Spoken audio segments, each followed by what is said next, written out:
Welcome to the ADHD Women's Wellbeing podcast. I'm Kate Moore-Youssef and I'm a wellbeing and lifestyle coach, EFT practitioner, mum to 4 kids and passionate about helping more women to understand and accept their amazing ADHD brains. After speaking to many women just like me and probably you, I know there is a need for more health and lifestyle support for women newly diagnosed with ADHD. In these conversations, you'll learn from insightful guests, hear new findings and discover powerful perspectives and lifestyle tools to enable you to live your most fulfilled, calm and purposeful life wherever you are on your ADHD journey. Here's today's episode. Welcome back to the ADHD Women's Wellbeing podcast, and I am Kate Moore-Youssef, your host as always. And today we've got a conversation that I have been so desperate to get to for a long time, but my guest is very busy. And so I've waited patiently. We've got Dr Jessica Eccles here, and she is a doctor, psychiatrist, and global expert in ADHD and neurodivergence and hypermobility. So I just wanted to welcome Dr Jessica Eccles here to the podcast. And maybe you can explain to the audience exactly what you do and where your specific expertise is. Thank you, Kate, and thank you so much for inviting me to be on the podcast. So I basically have a couple of different roles. So one of them is I'm a consultant psychiatrist in a neurodevelopmental service. So that is an adult service in the NHS where we diagnose autism, ADHD and Tourette syndrome, all forms of neurodivergence. And so I do that 2 days a week. And then the other days of the week, I'm at the university at Brighton and Sussex Medical School where I do research. I've just been promoted to something called reader, which is a strange term, but it's the American equivalent of professor. And I've been working in the field of hypermobility here at Brighton and Sussex Medical School with colleagues since 2009. And I've been privileged that throughout my entire research and training journey, I have always combined research with clinical practice. So I've always had this dual split between research and clinical practice, which I think is really helpful in terms of one informs the other and vice versa. Yeah, absolutely. If you're working with sort of patients on the ground and while you're doing the research, it just feeds into each other. And how incredible. So first of all, thank you so much for all the work you do for this community. That's okay. And I'm incredibly grateful to have you here because hypermobility and EDS, Ehlers-Danlos Syndrome, is something that we hear about in connection with neurodivergence. It's something that I've been fascinated with for a personal perspective, but also the amount of clients I have that have chronic pain and unexplained chronic pain, and that's sort of played to them all their life. And now we're starting to understand there is this connection. And I would love, maybe we can sort of just go back to basics for anyone that's listening to this and they're only just discovering their ADHD or neurodivergence. And then the word chronic pain comes up, or fibromyalgia, all sorts of autoimmune issues, and they're starting to make these connections. Can you explain a little bit between the difference between hypermobility and EDS, Ehlers-Danlos Syndrome? Okay, so hypermobility, I think in some ways is a bit of a misnomer. So hypermobility describes joints that are unusually flexible. But what it is it's a marker of something different in terms of the connective tissue, so the building blocks of how the body is built. So some people have hypermobility, and this can be an advantage. Say if you're a gymnast, a ballet dancer, a musician, it means that you can do things that other people perhaps can't. But because a connective tissue, the lax connective tissue that makes the joints more flexible is everywhere in the body, it can actually affect all sorts of systems in the body. Some people who are hypermobile, they have other features. So they may have pain, they may have dislocations, that's when joints come out of socket, or subluxations, when joints nearly come out of socket. They may have skin signs, so they may have things like easy bruising, stretch marks, thin papery skin. They may have things like hernias, prolapses. And so if you have the presence of flexible joints, and there's certain cutoffs, which we could debate for a long time. But if you have both the presence of flexible joints and those associated features, then you may be diagnosed with something called hypermobile EDS. Now, the EDS stands for Ehlers-Danlos Syndrome, and Ehlers-Danlos syndromes, there are in fact 13 or 14. It's under debate. And some of them are incredibly, incredibly rare and have known genetic mutations. All people who have Ehlers-Danlos syndrome have joint hypermobility, but not all people with joint hypermobility have Ehlers-Danlos syndrome. And most people who are hypermobile with symptoms have something called hypermobile Ehlers-Danlos syndrome if they have an Ehlers-Danlos syndrome. And for that, there is no single or clear genetic cause. But we know that it runs in families. If you have a family member who's affected, you yourself are more likely to have the condition. But as far as I kind of conceptualize it and think about it, in some ways, it's easier just to think about having hypermobility. And we can think about, how would I know if I was hypermobile? And then there's hypermobility with symptoms, so symptomatic hypermobility. Mm-hmm. And if you have symptomatic hypermobility, but you don't meet the rigid criteria for hypermobile EDS, then you have something called hypermobility spectrum disorder. So there are lots of, this is alphabet soup, basically. There are so many different terms. And there are some historical terms as well, which further adds to the confusion. So when I was at medical school, I was diagnosed with something called joint hypermobility syndrome. And joint hypermobility syndrome is now being superseded by HEDS and HSD. There were also other older terms or EDS terms used to describe what is now thought of as HEDS, like EDS type 3 or EDS HT. But currently, if you have symptomatic hypermobility, you either have hypermobility spectrum disorder or you have HEDS or one of the other forms of EDS. So that is maybe even more confusing. But I think the important message is it doesn't actually matter what the label is. It's identifying that you have symptomatic hypermobility. The outcomes and management are the same for both HSD and for HEDS. So thank you so much for explaining all that. And it kind of just compound the confusion, really, because, as we're navigating neurodivergence with all the different spectrums and we're kind of the overlaps that we're feeling, and then the physical symptoms come in as well, it can feel very overwhelming. And, I think what's interesting is what you said, there's a hypermobility spectrum disorder. So we can sort of see the presentation of symptoms, but like you say, if it's a spectrum, it may be incredibly debilitating and life-altering, or it could just be something that we live with that's uncomfortable, but our life doesn't really change.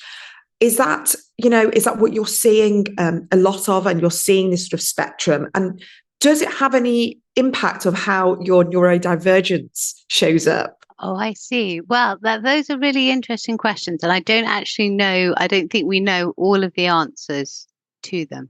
So I think the thing about hypermobility, just like neurodivergence, is that it comes with both strengths and challenges. And we have to take that into consideration. So, for example, an odd strength of hypermobility is having skin that looks more youthful.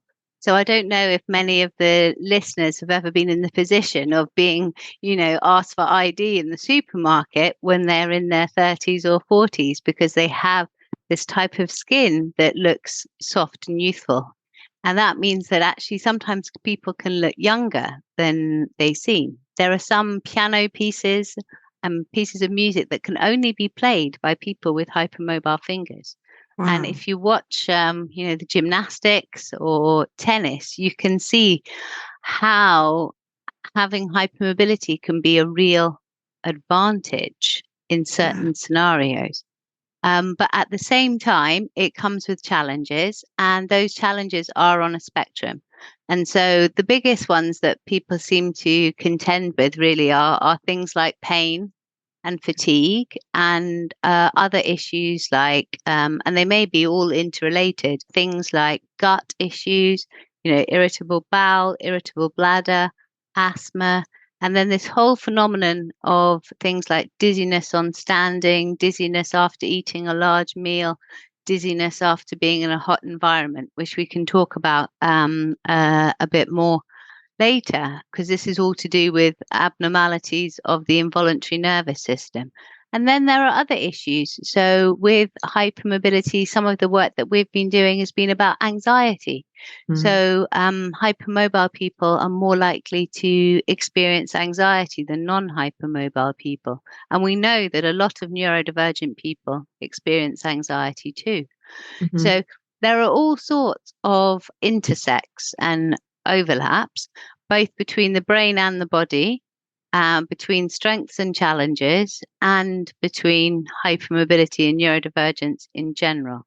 Now, what we know about hypermobility and neurodivergence is actually very much in its infancy. It's very, very early on. So what we know from a whole population study in Sweden, where they have very good health records, is that if you had an EDS diagnosis or equivalent, you were 7 times more likely to have an autism diagnosis and 5 times more likely to have an ADHD diagnosis. Yeah. Now, that is almost certainly the tip of the iceberg, because you can imagine how hard it is to be diagnosed with both. There will be so many people who actually experience EDS who do not have a diagnosis, and many neurodivergent people who are neurodivergent who do not have a diagnosis. So I suspect those figures are actually quite conservative. Yeah, I agree. Because they are only what was available in the registry. But what we know from the work that we did is that if you were neurodivergent, you were 4 times as likely to be hypermobile than if you were not neurodivergent. Now, when I say hypermobile in that context, I don't mean symptomatic hypermobility. I just mean the presence of generalized joint hypermobility. Yeah. So there is so much more work to be done in terms of exactly how many people, well, discovering for a start exactly how many people have HEDS. We have no idea. We literally have no idea what the prevalence of HEDS is. We know from quite robust population studies what the prevalence of generalized joint hypermobility is. We know that that affects probably 1 in 5 people, maybe even up to 1 in 3 women. Yeah. But we really don't know how many of them are symptomatic. I mean, it's absolutely fascinating. I mean, first of all, I've written in my notes here that from what I have read, there's a much higher incidence of hypermobility and EDS in women. It's a much higher ratio. Is it because is it hormone driven? Well, this is really interesting. So yes, there is a degree to which hormones affect connective tissue.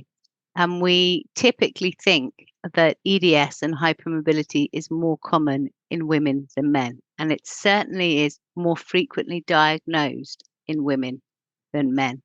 But I've been wondering, I think it is more common in women than men, but I think that maybe we're not looking for it in men in the same way.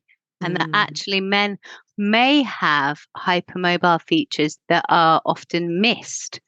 So they might have thin, narrow wrists, which is part of the diagnostic criteria, but not part of the hypermobility screening.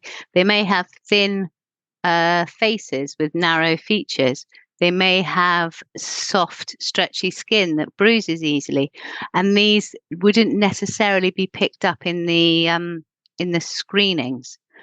And just as we are beginning to realize that actually neurodivergence probably affects men and women equally, there are studies suggesting that autism is just as common in females as in males. And we know that what I was taught at medical school, kind of 9 times more likely to be male if you're autistic, and the same with ADHD, is actually not true. We may find that this is actually the case with hypermobility too in the future, but that is a real big conjecture. But there is undoubtedly, whatever is actually going on, there is strong influences of hormones on hypermobility symptoms, but that is not well researched or properly understood. But we know from clinical encounters, talking to patients, that some of the hypermobility associated symptoms, so things like pain, dizziness, gut problems, they all can have menstrual fluctuations. And sometimes just as people find the same with their ADHD features or their sensory sensitivities, just as we find that in neurodivergence, we find the same thing in hypermobility. Yeah. I mean, from a personal perspective, I've had sort of chronic lower back pain from many, many years, exacerbated, I think, from pregnancy. And I noticed that the last week of my cycle, it flares up a lot more. But I also noticed that any tension, any sort of negative energy outside, anytime I'm stressed, and I'd say I'm speaking for sort of a lot of the neurodivergent community, our external situation, environment has a huge impact on how we hold tension and stress in our body, the trauma that so many of us have gone through. And it's so nuanced, isn't it? And, for someone like you who's got this sort of highly trained eye, the fact that you can sort of see in face shape, in wrists and ankles, and I mean, I don't think you said ankles, but wrists. And I just think that, this is what the level of, I don't even know if it's misdiagnosis. It's just that people just aren't being diagnosed. The amount of times I've been to different physios and have asked, now that I'm a little bit more kind of, knowledgeable, I've said, asked about hypermobility, asked about how can you check, and really kind of being told so many different things. But the words hypermobility have never come out from, an osteopath, from a physio. It's constantly me going, and then you almost feel a little bit invalidated and dismissed because it's like, oh, here we go again, But I know my body and I know how it presents and how I feel all this stress. And every time I've ever had a massage, this continual kind of feedback has been, oh my goodness, why are you so stressed? Why are you so tense? I've never felt your glutes. I've never felt glutes so tight. I've never felt shoulders so stressed. And it's almost like they're sort of saying it in a jokey way, but it's like, no, this is my body. This is how it's always been. And, I see it presented in one or two of my kids. I can see it presented in, generations above me who have had a lot of chronic pain in their life. And, you mentioned the word prolapse. One of them had a very severe prolapse. Unfortunate, opiate addictions because of the pain.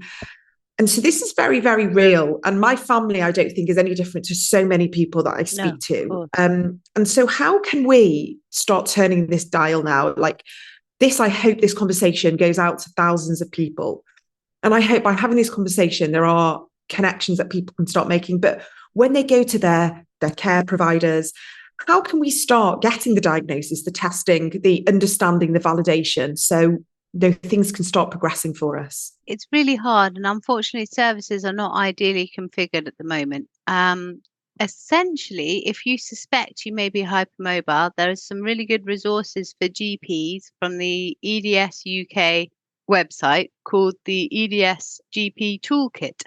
And I'm sure you'll be able to link to that. And that supports doctors, including GPs, to make a hypermobility diagnosis and to help manage commonly associated symptoms. So things like the dizziness on standing that we were talking about, the postural tachycardia syndrome, and also some allergy things that people experience called mast cell activation. So this resource does help doctors to understand about hypermobility more. But many of them will probably say, oh, if you want a diagnosis, you've got to see a rheumatologist. And unfortunately, the waiting times in the UK for seeing rheumatology are very long. And some rheumatology services are saying we don't see people with EDS. We're not diagnosing HEDS. It's not part of our pathway. So there can be some obstacles. But what we know from research that we've done is that a lot of people actually end up with a diagnosis of fibromyalgia.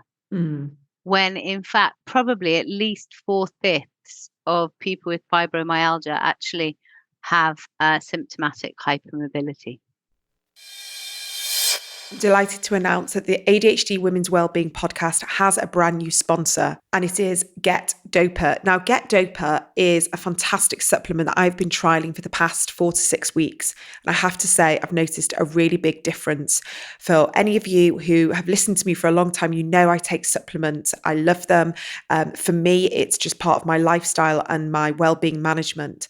But Get Dopa has combined lots of the different supplements I was taking and just put them into one. So it's only 3 supplement tablets a day. And these combined are 16 powerful nootropic ingredients in the one smart supplement. It's really clever.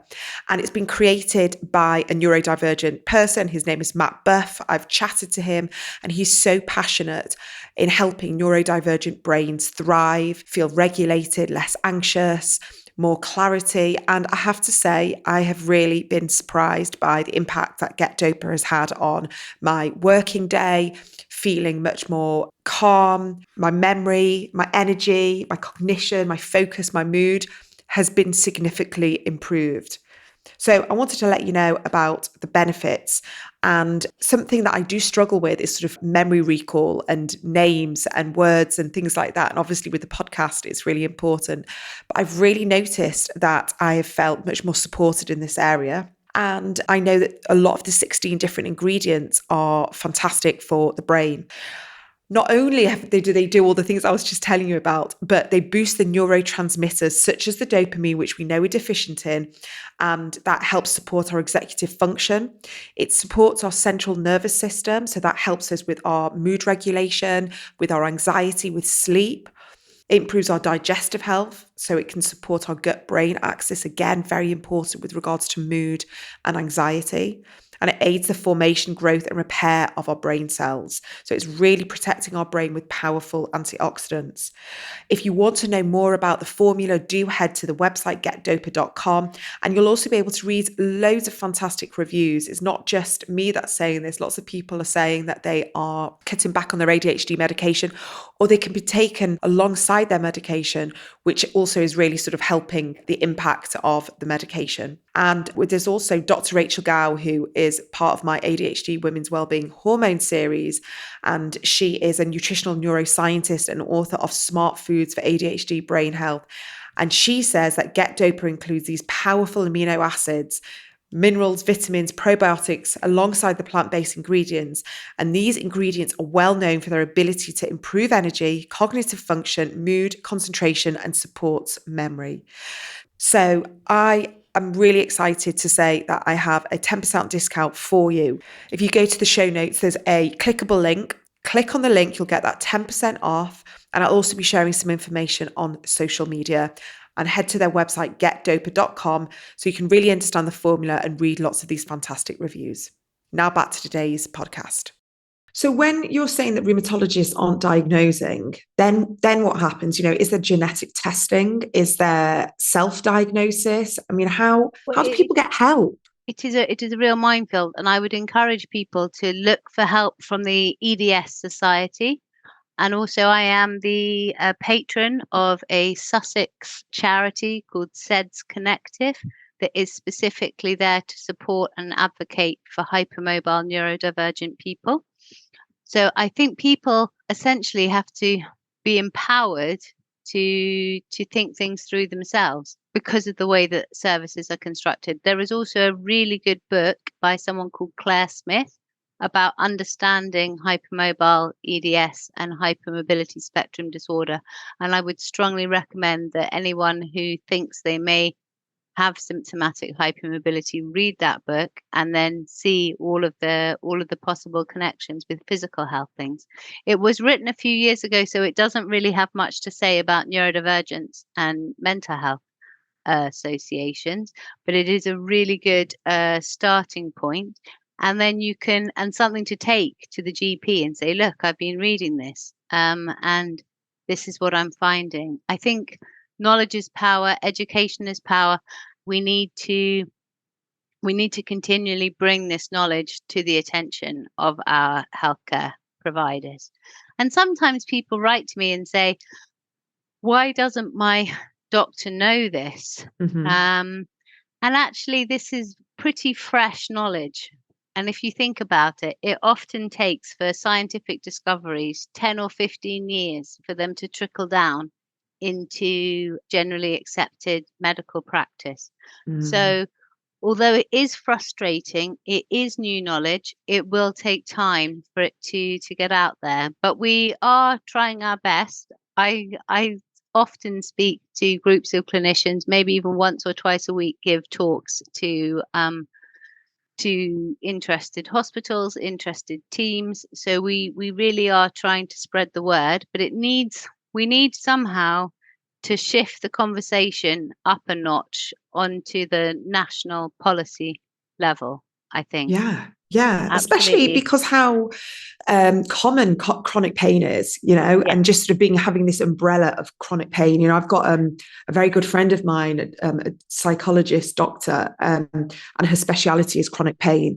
And I had a chat with her before this podcast, and she said she has seen quite a lot of patients that have come in who suspect they have hypermobility, but she's not had any training in this. So she's sort of just there as an emotional support to try and help, with well-being and self-care. But she, if that's her speciality is chronic pain, and she's seeing a huge amount of people coming in with fibromyalgia and CFS and things like that, you'd think that it has to be trickled down. It has to go into the hospitals and people who are training, new doctors. Yeah. And what's interesting is that what you said about it takes 10 to 15 years for new understanding to come through in the medical practice is, neurodivergence in adults has only just started to be, understood in the past 15 years. And, and then obviously for women in the past 5 years, just for me working in this space over the past 3 and a bit years now, it's gone, so much has changed in 3 years. Yes. So I think we are hopefully going to reach a tipping point, hopefully. Yeah. And the fact that there's this toolkit that we can download on the EDS UK website, where unfortunately right now we're having to advocate for ourselves. And I say this a lot to my community is you need to go into, your doctors and you need to advocate for yourself and print out what your neurodivergence looks like. And they were saying, menopause has been around for forever, but we're still as women advocating for ourselves. And I do a lot of work with ADHD and hormones, and I've created this series, this project of speaking to lots of different experts about the connection between especially with, it's women and ADHD and hormones. And we're literally just plucking at straws here. We're working on the ground. It's anecdotal. Doctors are making connections, but we're trying to deliver what we can so women can start understanding themselves. And I wonder if you've got anything specifically. I know we talked about the hormonal connection and, maybe to do with sort of estrogen and high levels or lower levels, but around pregnancy, and if that has any impact on the symptoms of our hypermobility. Well, yeah, no. So, I mean, a bit like neurodivergence, pregnancy can unmask hypermobility. Some people say it's the best thing to ever happen to their hypermobility. And other people say this is when they really realized about all of the challenges that they were facing from a hypermobile perspective. So no one person's experience is going to be the same. But there are definitely interesting hypermobility related phenomena in pregnancy. So a lot of people get this the symphysis dysfunction. Yes. People may suffer with low blood pressure. There are associations with hypermobility and preterm birth or difficult labors. In fact, there's a whole wealth of information, a couple of papers published recently about hypermobility and pregnancy. And if you are hypermobile and pregnant, or thinking of becoming pregnant, it may well be worth giving those resources to your care team. Okay, thank you.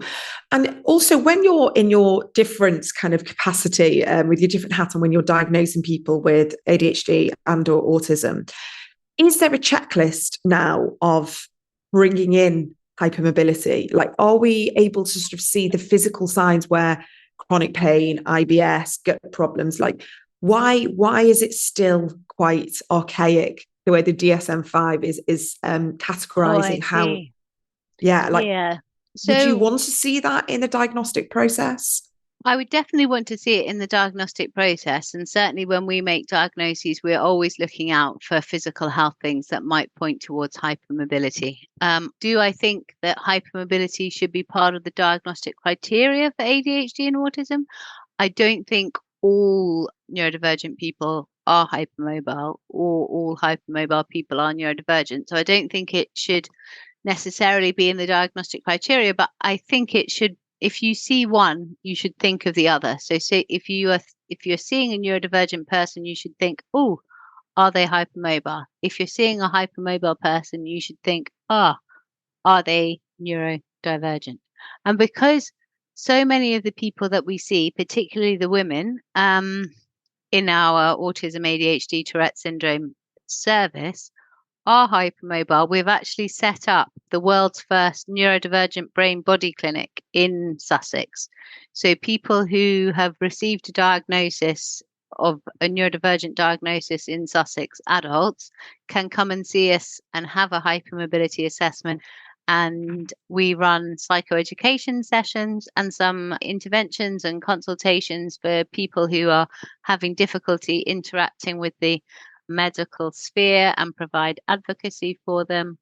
Quite a few of the people that we've been seeing recently have been experiencing fatigue and definitely queries around long COVID.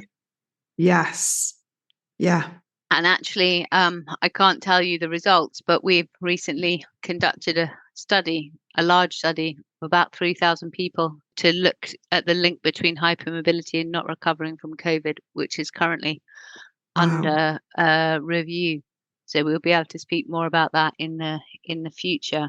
But in our clinical practice, people really do seem to be pain is a big factor. How to get onto a pain management program that understands you, and also what to do about brain fog and debilitating fatigue. And often it seems to be related to underlying differences in the involuntary nervous system that manifest as dizziness on standing, or dizziness and palpitations after a big meal or after being in a hot environment. And the thing is, and those are potential indicators of something called postural tachycardia syndrome.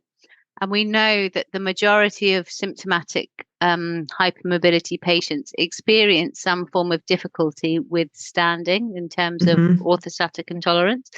And we know that people who have postural tachycardia syndrome, the majority of them have symptomatic hypermobility. So if you can get help to manage that, and there are lots of lifestyle things that you can do as well as medications. So things like compression garments, increasing your hydration, increasing your salt intake within reason, obviously. There's some really invaluable resources on the POTS UK website about how to help manage these type of symptoms. Some people find that this really improves their fatigue. And we know that people developing long COVID, about 50% of people developing long COVID end up having some form of orthostatic intolerance. So there seems to be some sort of definite link here between fatigue, postural tachycardia syndrome, and hypermobility. It's fascinating to hear these different connections. Interestingly, I have low blood pressure and I also get quite dizzy when I stand up quickly. What you said about the salt, also, I have been starting to take a hydration sachet called Element, and I'm not being paid to say anything. And it's very salty. And it's meant to help with energy and fatigue. And I've really noticed a difference. And so I've got another daughter who's 15, and I've been trying to give it to her because she has ADHD, but she has more of sort of the fatigue around it. And when she acknowledges, taking it and sort of says, yes, I'll take it, she has noticed sort of more clarity and more cognitive function. Yeah. And so I would say anyone, if you're looking for something like that, this Element, sort of an LMNT, is great. I put it in a water bottle and it's, you've got something there. I can see. Yeah. This is something called High Five and electrolyte sports capsules. So the problem is sometimes people think I need to hydrate, I need to drink lots of water, but actually that can put you into a worse position because you just pee it out. What you need is for your hydration to be electrolyte balanced. And what some people notice, and I've certainly noticed myself, is sometimes, I don't know, you think about the afternoon slump about 2:30 in the afternoon or so, suddenly intensely craving something salty. It may well be that is your body saying you need more salt. Yeah. It's really interesting. Just little things like that, little tweaks of what you were saying, sort of lifestyle wise. What you're saying about your new clinic, and you're focusing on the psychoeducation, where we are kind of having to be the experts in our own health. So if someone's listening right now and they haven't obviously got access to this clinic, maybe they haven't got access to sort of getting the help and support, what can they do right now if they are maybe suspecting they've got hypermobility spectrum? Maybe it's sort of showing up in a way that's sort of every day, but they're still managing to sort of function, but life's difficult. Like what can they be doing right now? I think getting as much resource as they can. So the things like the EDS UK website, the POTS UK website, the Claire Smith book. And I think really trying to learn about their own triggers, and also to keep moving, but to make sure that you pace yourself in a really, really wise and gentle way. Because I think a lot of neurodivergent people have a tendency to be all or nothing. Mm-hmm. So it's either doing all of the things all at once or nothing at all, and actually trying to get some balance of, okay, so I have this task that I need to do. I'm going to try and do one of them and then maybe build up to 1.5, rather than going from one task to 10 and then crash and burning.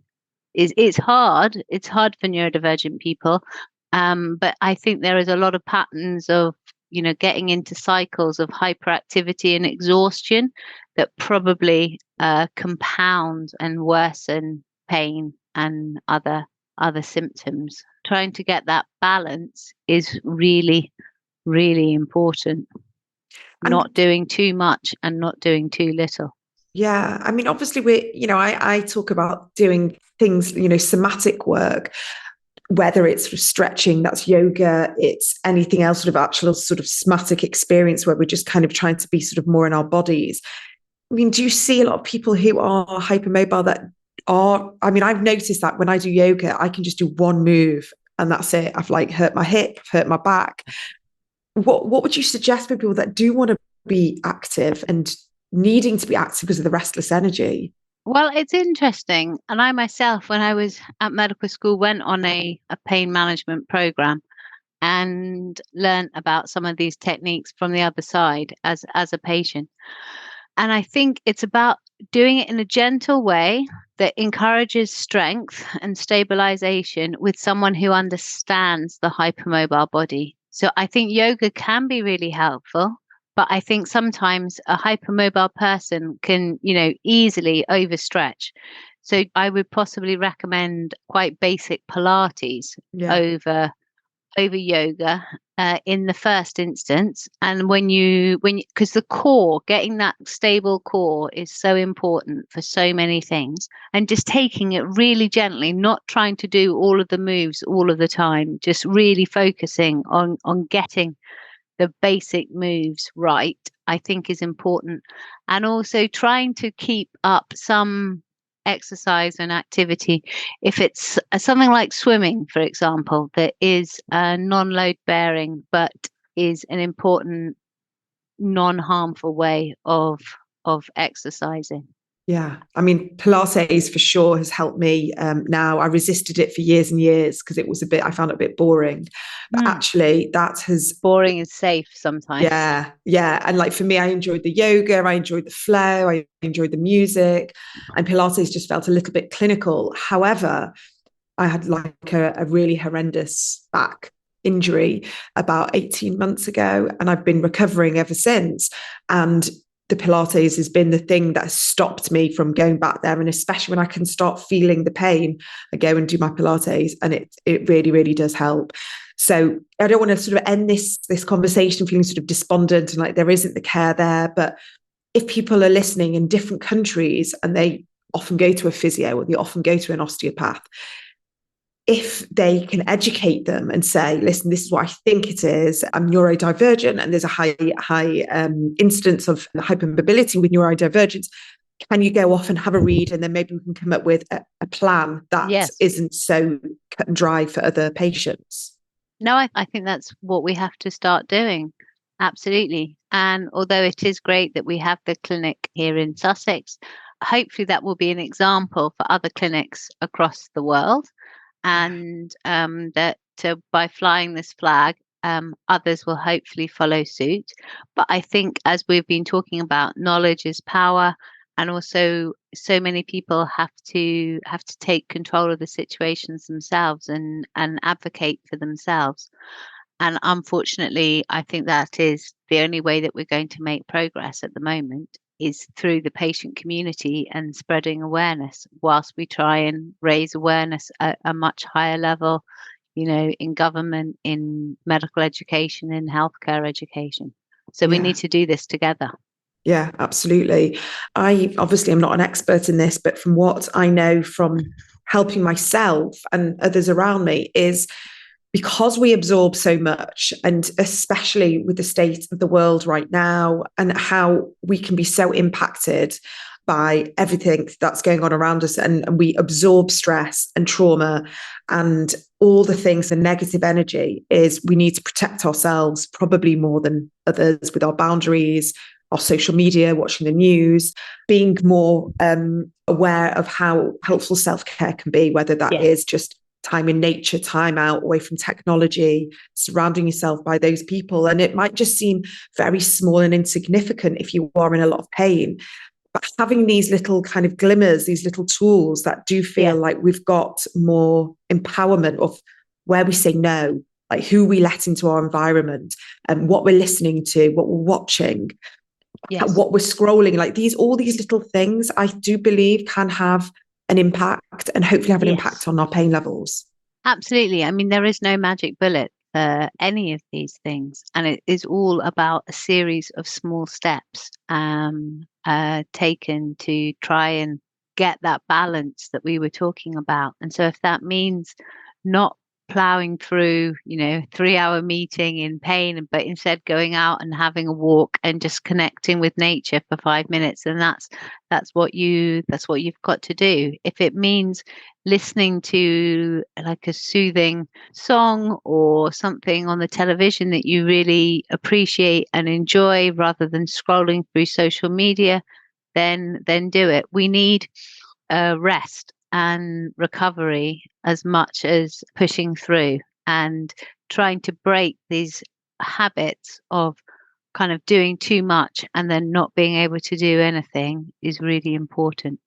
Yeah, definitely. As we see sort of more cycles of burnout in our community as well, and really being very mindful of how we work, we live. Sometimes it feels not very realistic, but there are ways around that. Definitely the choices, the everyday choices that we make, that we, like you say, if we've got a 3-hour meeting, how can we break that up? Choosing our diary more carefully and really being so specific with every day, like how can I start bringing in more sort of mindful self-care practices? Because that is, for the rest of our life, we're going to live with this, but every day we make these choices. So please, anyone that's listening, don't feel despondent. Dr. Jessica Eccles, can't thank you enough for your work, for the community, and for all the groundbreaking research that you're doing, that I hope will disseminate across the world, and doctors and specialists will learn from you and what you're doing in Sussex, because I think it's very much needed. So I just wanted to thank you. I presume you don't want me to direct anyone towards you, because I know how busy you are. No, but I can, I have a link tree. So if you just look at linktree / Bendy Brain, there are loads of videos, podcasts, articles. So please do have a look and see what takes your fancy. Wonderful. Okay. But thank you so much, Kate, for inviting me. And we hopefully together, all of us, can play a part in spreading the word. I really hope you enjoyed this week's episode. If you did and it resonated with you, I would absolutely love it if you could share on your platforms or maybe leave a review and a rating wherever you listen to your podcasts. And please do check out my website, adhdwomenswellbeing.co.uk, for lots of free resources and paid for workshops. I'm uploading new things all the time and I would absolutely love to see you there. Take care and see you for the next episode.